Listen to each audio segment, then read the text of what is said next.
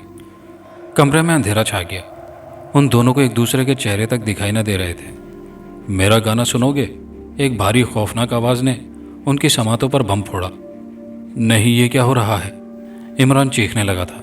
وہ دونوں ایک دوسرے کا ہاتھ پکڑتے زور سے باہر نکل آئے۔ بھاگتے بھاگتے وہ واش روم کے دروازے سے جا ٹکرائے۔ عمران پسینے سے بھیگ چکا تھا۔ اس نے واش بیسن پر منہ دھویا اور شیشے میں چہرہ دیکھنے لگا۔ ایک لمحہ ہی گزرا تھا کہ اسے لگا جیسے شیشے میں کوئی کالا سایہ ہو۔ اس نے مڑ کر دیکھا تو وہاں ناصر کے علاوہ کوئی نہ تھا۔ دیکھتے ہی دیکھتے شیشہ خون سے بھر گیا اور ہر جگہ پانی کی جگہ خون نکلنے لگا۔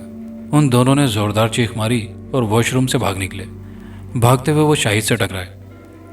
شاہد، یار ہم مر جائیں گے، بچا لو۔ کچھ نہیں ہوگا، ہمیں خزانے اور کتاب کو تلاش کرنا ہوگا۔ خزانہ ہمارا ہوگا اور اس کتاب سے ہم کالی کو ختم کر دیں گے۔ اٹھو، بھاگو اور جلدی سے وہ کتاب ڈھونڈو۔ وہ دونوں شاہد کی ضد کے آگے مجبور تھے۔ روتے ہوئے وہ ایک پرانے تہہ خانے میں پہنچے جہاں اندھیرے میں کرسی ہل رہی تھی۔ وہ آگے بڑھے۔ بیٹا ڈرو نہیں، آگے آؤ، طلسمی کتاب لے لو اور کالی کو ختم کر دو۔ وہ دونوں خوش ہو گئے۔ انہیں لگا طلسمی کتاب جلد ہاتھ لگ گئی، اب وہ جلد چھٹکارا پا لیں گے۔ یہ کرسی پر بیٹھا ایک نارمل شخص تھا جو کتاب پڑھنے میں مگن تھا۔ آؤ بیٹا، یہ کتاب میرے ہاتھ سے لے لو۔ ناصر خوشی سے آگے بڑھا تو اس نے زور سے ناصر کا ہاتھ پکڑ لیا، جبکہ عمران دور کھڑا دیکھ کر رونے لگا۔ بیٹا میری آنکھیں نہیں ہیں، لاؤ اپنی آنکھیں دو، دو مجھے۔ اس نے پوری قوت سے اپنے لمبے ناخن ناصر کی آنکھوں پر مارے۔ اس کی آنکھوں سے خون پھوٹ پڑا۔ دیکھتے ہی دیکھتے وہ بوڑھا خوفناک قہقہا لگا کر غائب ہو گیا۔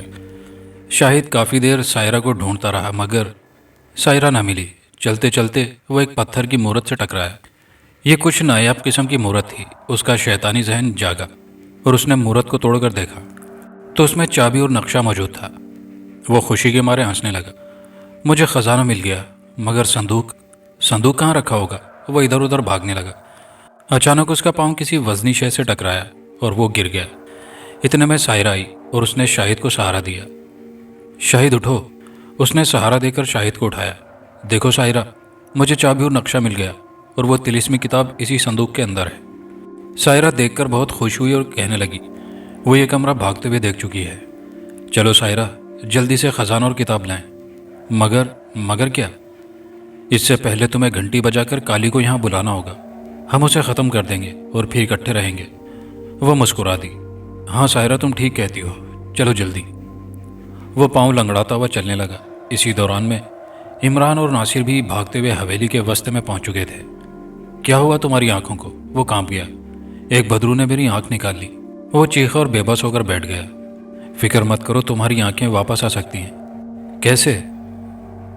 اگر ہم سب گھنٹی بجا کر کالی کو یہاں بلائیں اور اسے ختم کر دیں تو اس کتاب میں لکھے طلسم سے سب ٹھیک ہو سکتا ہے۔ تمہاری آنکھیں واپس آ جائیں گی۔ پھر سب نے ہاتھوں سے وزنی گھنٹی ہلائی اور گھنٹی بجی۔ کالی کی سرخ آنکھیں روشن ہوئی۔ اسے جس رات کا انتظار تھا وہ آ چکی تھی۔ وہ بھاگتی ہوئی حویلی میں داخل ہوئی۔ جیسے ہی وہ حویلی میں داخل ہوئی، تمام لائٹس آف ہو گئی۔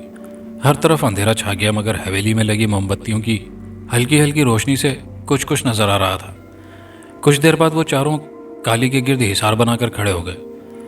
تم لوگوں نے یہ حصار کیوں بنایا ہے؟ تاکہ تمہاری موت کو دعوت دے سکیں۔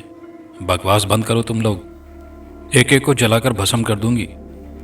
سائرہ جلدی کرو، کتاب سے منتر پڑھو۔ یہ لڑکے اندھا ہے یا پاگل ہے؟ کس کو بول رہا ہے؟ میں سائرہ سے کہہ رہا ہوں، یہ ہماری تمہاری موت کا منتر بتائے گی، پھر تمہیں مار کر ہم یہ خزانہ حاصل کر لیں گے۔ یہاں کوئی لڑکی نہیں، وہ ہڑبڑا گئی۔ بکواس بند کرو، انہوں نے کانپتے ہوئے کہا۔ تم لوگوں نے موت کو دعوت دی ہے؟ نہیں، یہ نہیں ہو سکتا، نہیں۔ کالی زور سے چیخنے لگی حتیٰ کہ اس کی آنکھوں سے خون بہنے لگا۔ کچھ ہی پلوں میں ان کے سامنے سائرہ کی شکل بدلنے لگی۔ اس کے بال ہوا میں اڑ رہے تھے، ہونٹ سلے ہوئے بند اور آنکھوں کی جگہ کالے گڑے تھے۔ وہ ہوا میں معلق ہو گئی۔ دیکھتے ہی دیکھتے پوری حویلی میں خوفناک بدروہیں واضح ہو گئی۔ وہ سب ان کی موت کا شدت سے انتظار کر رہے تھے۔ سائرہ تم کون ہو؟ میں کوئی سائرہ نہیں، چڑیلوں کی رانی ہوں، اور میری اس حویلی میں جو بھی آتا ہے وہ کبھی زندہ واپس نہیں جاتا۔ اور آج اس کالی کو بلانے کا طریقہ رنگ لیا ہے۔ یہ ہماری کتاب اور حویلی کا خزانہ چرا کر ہمیں اپنے قبضے میں کرنا چاہتی تھی، اس نے غراتے ہوئے کہا۔ وہ ڈائن ہوا میں معلق ہو گئی اور اس نے اپنے لمبے ناخنوں سے کالی پر وار کیا، اور پھر ایسا وحشتناک منظر سامنے آیا جس کا انہیں یقین نہ تھا۔ ڈائن نے اپنے ہاتھوں کو کلاڑی بناتے ہوئے کالی کا سر تن سے جدا کر دیا۔ اب اس کا خون آلود سر لے کر وہ پوری حویلی میں خوفناک قہقہے لگا رہی تھی۔ وہ تینوں بھاگتے ہوئے بالائی منزل پر آ پہنچے۔ ناصر کی آنکھیں پہلے ہی جا چکی تھی، اسے کچھ نظر نہ آیا۔ سائرہ ڈائن نے اسے بالوں سے پکڑا اور پھر تیز ناخنوں کو کلاڑی بناتی اس کے سر کو تن سے جدا کر گئی۔ حویلی کی تمام بدروہیں خوفناک قہقہے لگا رہی تھی۔ عمران اور شاہد بھاگتے ہوئے بالائی منزل کے ایک کمرے میں چھپ گئے۔ ڈائن کا قد پہلے سے لمبا ہو چکا تھا، ہاتھ پاؤں بھی حد سے بڑھ گئے تھے۔ اس نے شاہد کو بالوں سے پکڑا۔ میرے ساتھ ہمیشہ رہے گا نا؟ اس نے خوفناک قہقہا لگایا۔ خدا کے لیے مجھے چھوڑ دو۔ ہاں، تو بے شک میرے ساتھ رہے گا، مگر جب تیری موت ہوگی۔ ڈائن نے وحشتناک طریقے سے اس کے سر کو تن سے جدا کر دیا اور بازو کندھوں سے جدا کر دیے، گویا ایک ٹکڑا اپنی موت کا ثبوت پیش کر رہا تھا۔ وہ عمران کی طرف بڑھ رہی تھی۔ عمران نے آنکھیں بند کر کے موت کو یاد کرنا شروع کر دیا۔ پھر اچانک اسے یاد آیا، بچپن میں جب وہ ڈرتا تھا تو اماں نے پیر صاحب سے اسے تعویذ لے کر گلے میں ڈلوایا تھا۔ اس نے گردن کو چھوا تو تعویذ لٹک رہا تھا۔ ڈائن اب اس کی جانب بڑھ رہی تھی۔ اس کے ساتھ ہی حویلی کی تمام روحیں اکٹھی ہو کر عمران کو مارنے کے لیے بیتاب تھی۔ کمرے میں تمام بدروہیں اکٹھی ہو چکی تھی۔ ناصر نے ادھر ادھر بھاگنے کا طریقہ ڈھونڈا۔ بالآخر اسے کھڑکی نظر آئی۔ تمام روحوں نے اس کے گرد حصار بنا لیا تھا۔ اس نے گلے میں سے تعویذ اتار کر سامنے کر دیا تو وہ دور جا گری۔ اتنے میں اس نے بالائی منزل سے چھلانگ لگائی۔ اس کی ٹانگیں بری طرح ٹوٹ چکی تھی۔ وہ کسی سانپ کی طرح رینگتا ہوا حویلی سے باہر آنے لگا۔ اس کی آنکھوں سے وحشت اور خوف کے آنسو نکل رہے تھے۔ رینگتا رینگتا بمشکل وہ حویلی سے باہر آ گیا۔ کچھ دیر بعد فجر کی اذان ہو گئی اور لوگوں نے اسے صبح دیکھا تو اسپتال پہنچا دیا، مگر وہ ہمیشہ کے لیے ٹانگوں سے معذور ہو چکا تھا۔ لالچ کی آگ میں اندھے ہو کر سب نے اپنی جان گنوا دی۔ اس نے گلے سے لٹ کے تعویذ کو دبایا اور آنکھیں بند کر لی۔ اگر یہ تعویذ اس کے پاس نہ ہوتا تو شاید اس چڑیل کی بھیانک روح اس کا سر بھی تن سے جدا کر دیتی۔ ڈائن نے اپنے لمبے ناخنوں سے اس کی گردن پر وار کیا تو زوردار چیخ اس کے گلے سے برآمد ہوئی۔